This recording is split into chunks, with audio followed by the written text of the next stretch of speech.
Welcome to SVG-TV News for Thursday, October 16th. I'm Jimmy Prince for the details. Minister of Agriculture Saboto Caesar says he expects to see significant growth in the industry soon.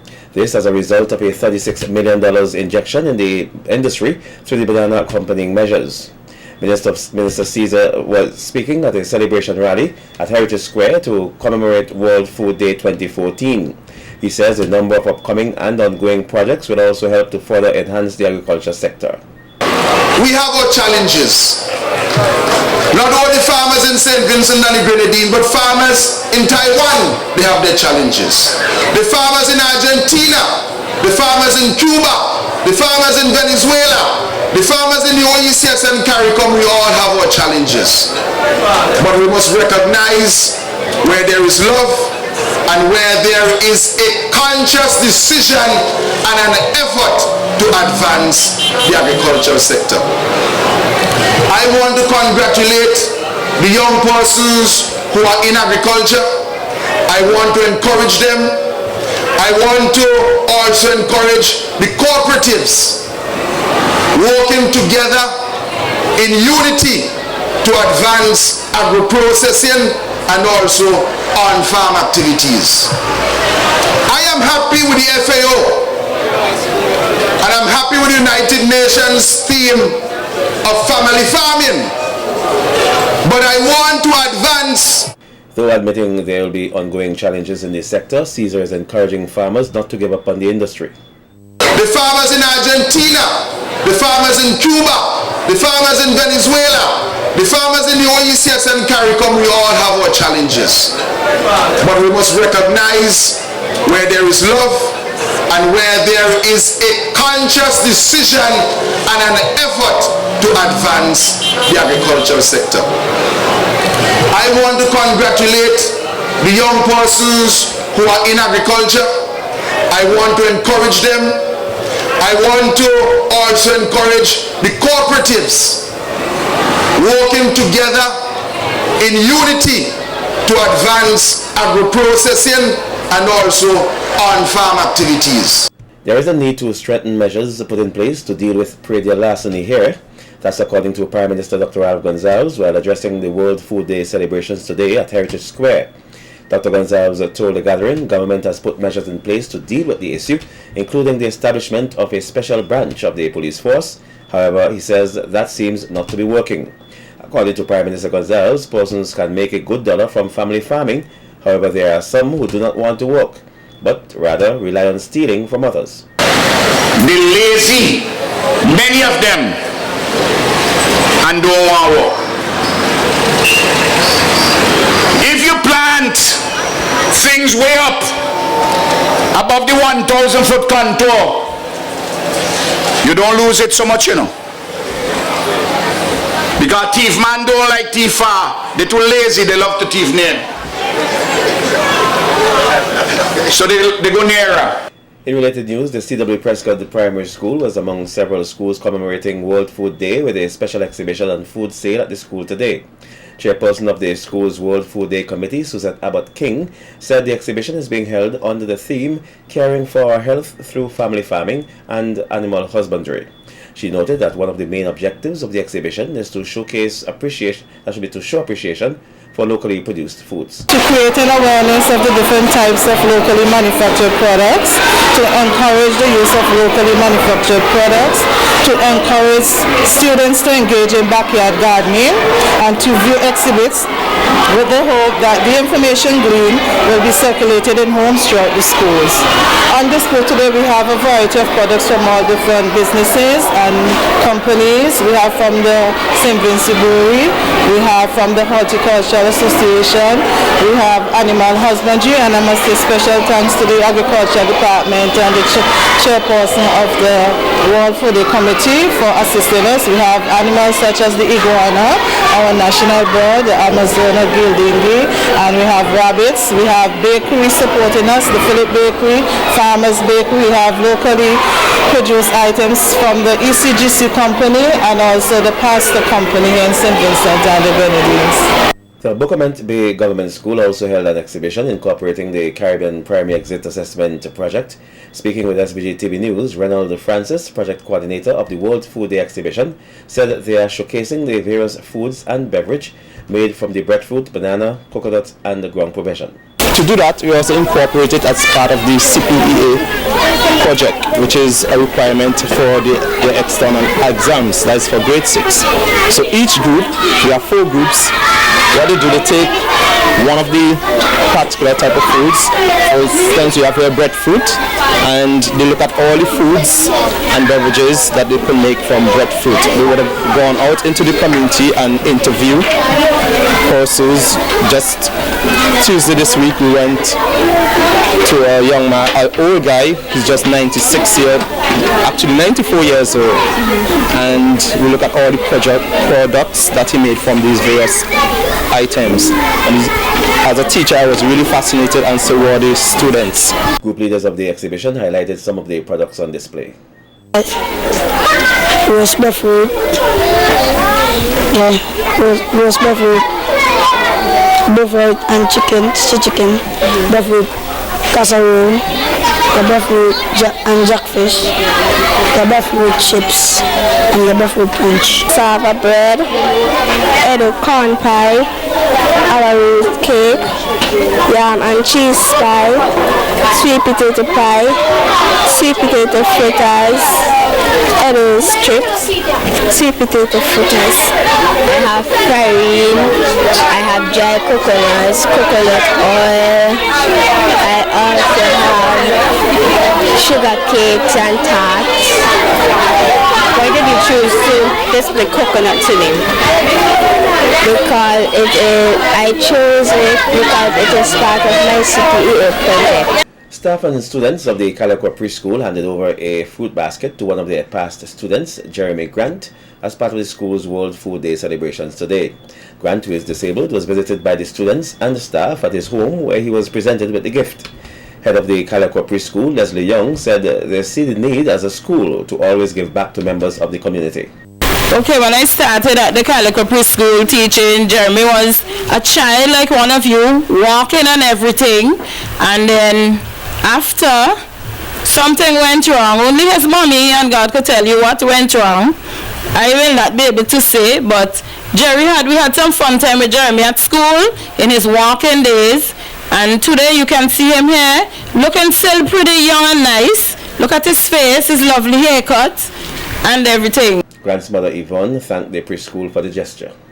Thanks to the staff of the SVG-TV and to Auntie Leslie and her staff, wishing her God's richest blessing and may her school improve more and more. 23-year-old artist Vanessa Francis says for the love of art, she is determined to follow her dream despite some challenges. Francis told SVG-TV News she recently suffered the loss of her university scholarship sponsor, British businessman Felix Dennis, who passed away. Francis said she's unsure about her scholarship, but it will continue in order to continue her studies at the St. Augustine campus in Trinidad and Tobago. I was given a scholarship to study, and I applied at St. Augustine, UWI, and I applied everything. I already paid my fee and everything like that, and then I had sad news that my sponsor died. Me and some others, we were sponsored. Yeah, he died. The mistake company owner. Well, should I say it like that, or? But yes, he passed away, and I don't know who he left in the care of these scholarships. So, who were supposed to be offered the scholarship, we are actually in a little of a depressing mood, trying to get over it. But I am working from here on and up to look for a scholarship. And she says that despite the setback, she is more passionate about her craft than ever, noting that creating a masterpiece takes time. Art is not just art. It covers basically almost everything. Just as how biology is important, so to art, because it opens up your capacity, it gives you an opportunity to be expressive, to be more warm, to do things you've never done before, to experience feelings you've never experienced before. just as how in biology, you put something together and combine and get something beautiful, just so too with art. Francis, whose work was on the show at the UWI Open Campus Literary Fair exhibition earlier today, says her family has been a very good support system during this difficult time. Well, the OECS Health Minister is seeking to develop a comprehensive multi-sectoral strategy to combat emerging viral diseases. More stories on the local scene when you come back.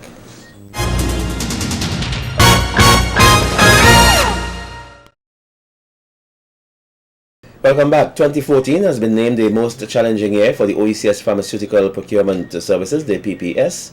Head of the OECS PPS, Francis Burnett, says the procurement of medicines has been confronted by a series of difficulties, including changes in market forces and greater demand for payments by suppliers. And the world is getting very intolerant of when payments are delayed. So we try to do a good job. Pierre spoke about purchasing from quality suppliers, but our supplier pool is strongly influenced by our ability to honor our financial commitments in time. So we try our best, and I think despite the series of challenges, I think we have achieved a fair amount of success. Burnett says over the last 12 months, the OECS PPS has been able to procure approximately $22 million worth of medical products, and explains that SVG accounts for over a quarter of the $22 million value of medicine.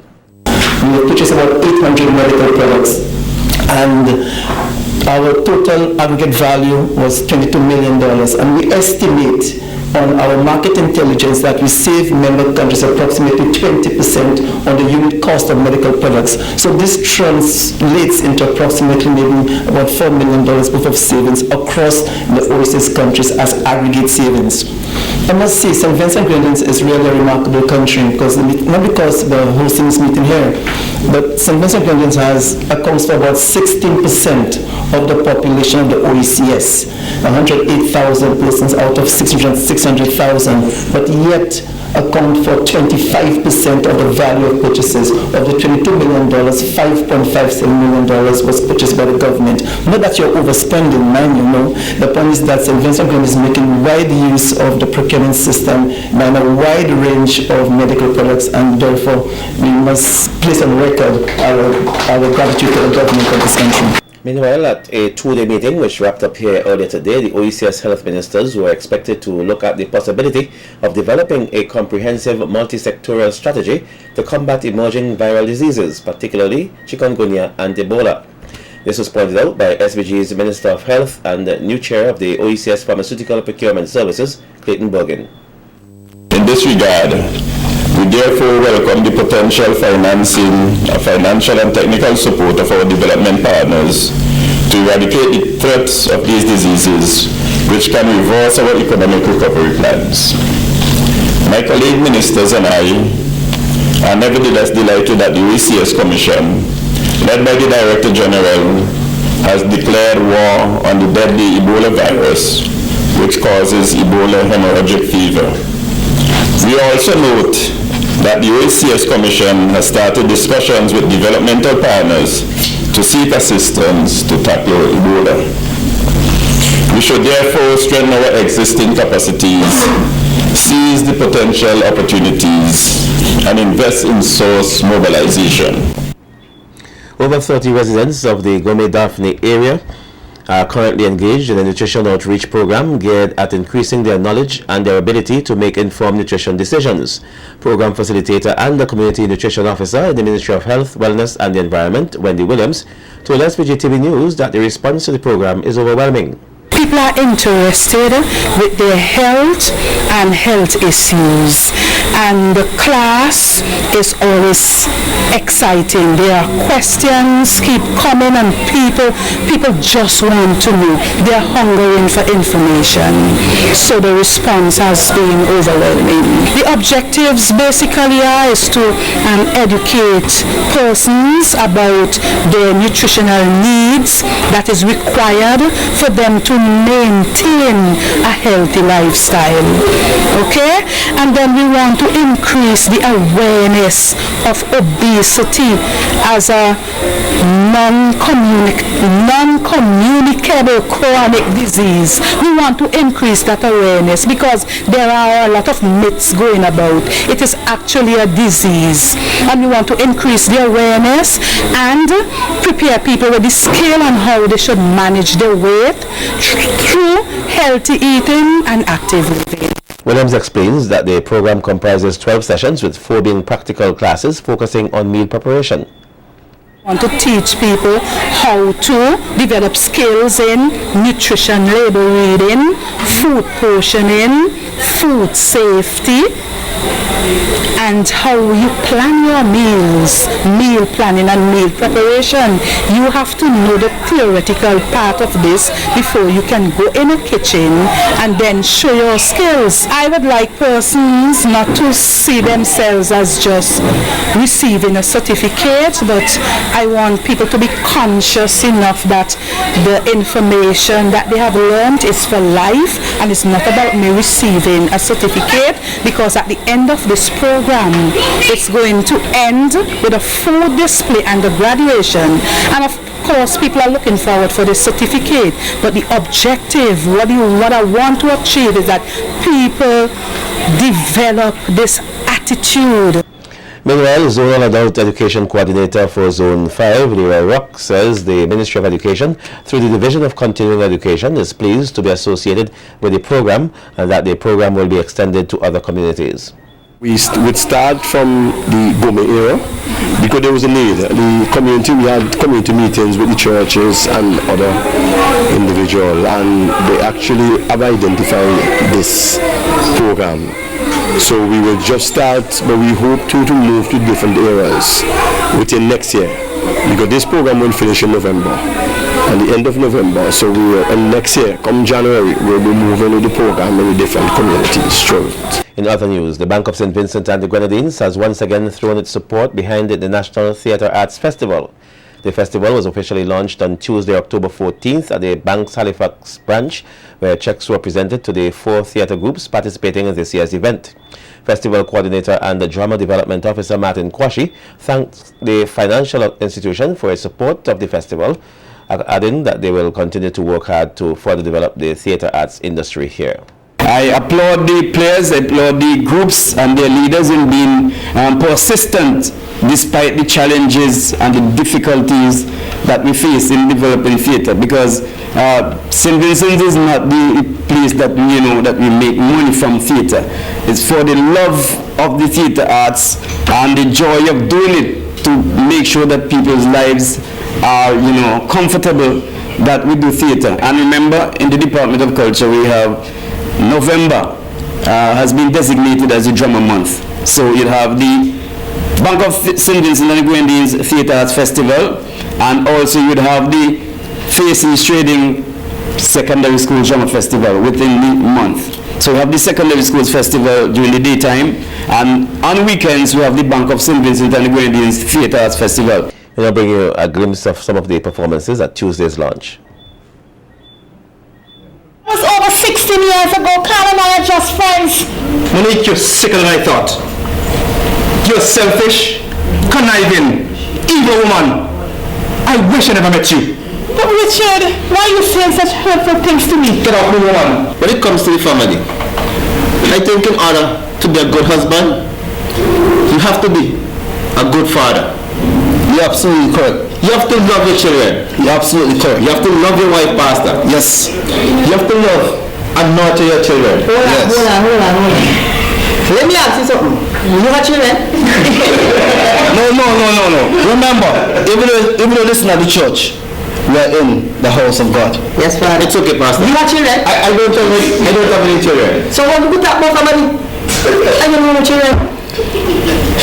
How many children and wife? So you can't. The groups participating in this year's festival are Division of Nursing Education, Performing Arts Club, they are called Dunpack, there's PASS, there's Police Drama Club, and the Remnants of Gideon. As part of its ongoing retiree appreciation program, St. Vincent Electricity Services Limited, VINLEC, will host its annual Retiree Appreciation Day tomorrow.